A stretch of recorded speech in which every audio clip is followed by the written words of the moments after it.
मां सिद्धिदात्री की संपूर्ण कथा। मां सिद्धिदात्री की संपूर्ण कथा।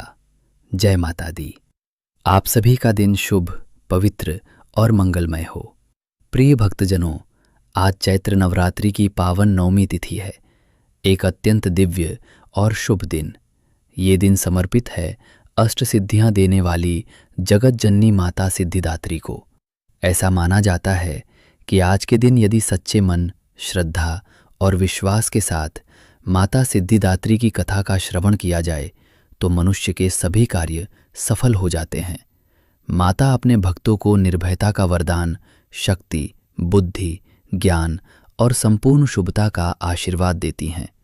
तो आइए, आज मैं आपको सुनाने जा रही हूँ नवरात्रि में सुनी जाने वाली माता सिद्धिदात्री की एक अत्यंत दुर्लभ, दिव्य और पौराणिक कथा, जो न केवल आपके मन को भक्ति से भर देगी बल्कि आपके जीवन में सकारात्मक ऊर्जा का संचार भी करेगी।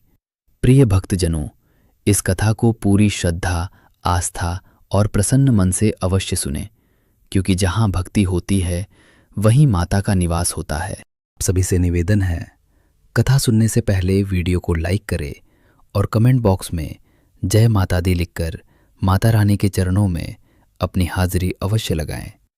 पौराणिक कथा के अनुसार सृष्टि के उस अनंत समय की बात है जब न आकाश था, न पृथ्वी, न सूर्य की गर्मी थी और न चंद्रमा की शीतलता।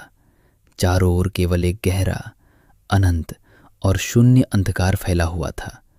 उस महाशून्य में न समय की गति थी और ना ही जीवन का कोई संकेत। तब उस निराकार ब्रह्म की इच्छा से एक दिव्य प्रकाश प्रकट हुआ, जिसने पूरे ब्रह्मांड को प्रकाशित कर दिया।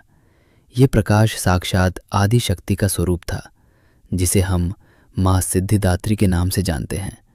मां सिद्धिदात्री ही वो मूल शक्ति हैं जो शून्य से सृजन की ओर ले जाती हैं। वे दिव्य सिद्धियों की स्वामिनी हैं और उन्हीं की कृपा से इस चर संसार में चेतना का संचार होता है। कथा के अनुसार जब भगवान सदाशिव ने सृष्टि रचना का संकल्प लिया, तब उन्होंने शक्ति की उपासना की। उनकी कठोर तपस्या से प्रसन्न होकर मां सिद्धिदात्री प्रकट हुई। मां का यह रूप अत्यंत सौम्य और तेजस्वी है। वे कमल के फूल पर विराजमान हैं। उनके दाहिने हाथ में चक्र और गदा है और बाएं हाथ में शंख और कमल का फूल सुशोभित है। सिंह उनका वाहन है, जो उनके साहस और शक्ति का प्रतीक है। मां सिद्धिदात्री केवल एक देवी नहीं, बल्कि ब्रह्मांड की समस्त ऊर्जा का स्रोत है। जब सृष्टि का अस्तित्व नहीं था, तब भगवान शिव ने अपनी पूर्णता के लिए इन्हीं देवी की आराधना की थी। देवी सिद्धिदात्री ने ही महादेव को वे 8 सिद्धियां प्रदान की, जिन्हें अणिमा, महिमा, गरिमा, लघिमा, प्राप्ति, प्राकाम्य, ईशित्व और वशित्व कहा जाता है।